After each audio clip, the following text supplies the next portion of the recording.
تفسیر القرآن آج کا سبق سورہ یوسف آیت نمبر 25 سے 29 تک۔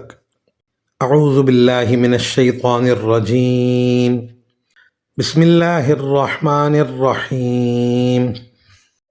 واستبق الباب وقدت قمیصہ من دبر وألف یا سیدہا لدى الباب قالت ما جزاء من أراد بأهلك سوءا إلا أن يسجن أو عذاب أليم قال هي راودتني عن نفسي وشهد شاهد من أهلها إن كان قميصه قد من قبل فصدقت وهو من الكاذبين وَإِن كَانَ قَمِيصُهُ قُدَّ مِن دُبُرٍ فَكَذَبَتْ وَهُوَ مِنَ الصَّادِقِينَ فَلَمَّا رَأَىٰ قَمِيصَهُ قُدَّ مِن دُبُرٍ قَالَ إِنَّهُ مِن كَيْدِكُنَّ إِنَّ كَيْدَكُنَّ عَظِيمٌ یوسف اعرض عن هذا واستغفری لذنبک انکی کنت من الخاطئین۔ ترجمہ: اور دونوں آگے پیچھے دروازے کی طرف دوڑے اور اس کشمکش میں اس عورت نے ان کے قمیص کو پیچھے کی طرف سے پھاڑ ڈالا۔ اتنے میں دونوں نے اس عورت کے شوہر کو دروازے پر کھڑا پایا۔ اس عورت نے فوراً بات بنانے کے لیے اپنے شوہر سے کہا کہ جو کوئی تمہاری بیوی کے ساتھ برائی کا ارادہ کرے اس کی سزا اس کے سوا اور کیا ہے کہ اسے قید کر دیا جائے یا کوئی اور دردناک سزا دی جائے۔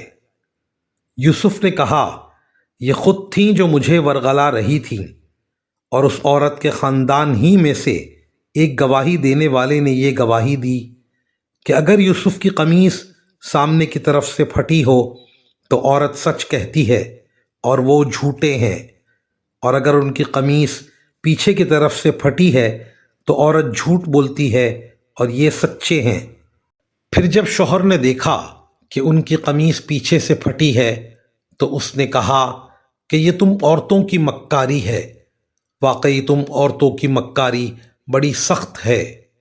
یوسف تم اس بات کا کچھ خیال نہ کرو، اور اے عورت تو اپنے گناہ کی معافی مانگ، یقینی طور پر تو ہی خطا کار تھی۔ ان آیات کی تفسیر میں مفسرین کرام لکھتے ہیں حضرت یوسف علیہ السلام اس عورت سے رخ موڑ کر دروازے کی طرف بھاگ رہے تھے۔ عورت نے پیچھے سے انہیں کھینچنا چاہا، اس سے قمیص پیچھے سے پھٹ گئی۔ اللہ تعالیٰ نے حضرت یوسف علیہ السلام کی بے گناہی عزیز مصر پر واضح کرنے کے لیے یہ انتظام فرمایا کہ خود زلیخا کے خاندان کے ایک شخص نے سچ اور جھوٹ کا فیصلہ کرنے کے لیے ایک ایسی علامت بتائی جس کی معقولیت سے کوئی انکار نہیں کر سکتا۔ اس کا کہنا یہ تھا کہ اگر حضرت یوسف علیہ السلام کی قمیص سامنے کی طرف سے پھٹی ہو تو یہ اس بات کی علامت ہوگی کہ وہ عورت کی طرف بڑھنا چاہتے تھے۔ عورت نے اپنے بچاؤ کے لیے ہاتھ بڑھایا اور اس کشمکش میں ان کی قمیص پھٹ گئی، لیکن اگر وہ پیچھے کی طرف سے پھٹی ہے تو اس کا مطلب یہ ہے کہ وہ آگے بھاگ رہے تھے۔ زلیخا ان کا پیچھا کر کے انہیں روکنا چاہتی تھی اور انہیں اپنی طرف کھینچنے کی وجہ سے قمیص پھٹ گئی۔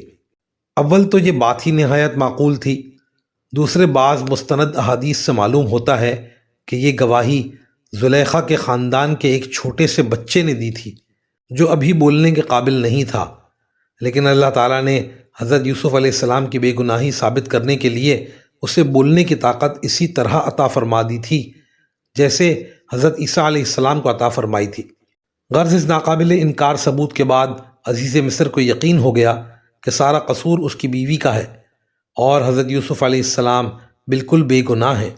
عزیز مصر کو یقین ہو گیا تھا کہ شرارت اس کی بیوی ہی کی تھی، لیکن شاید بدنامی کے خوف سے اس نے بات کو پوشیدہ رکھا۔ وآخر دعوانا ان الحمد للہ رب العالمین۔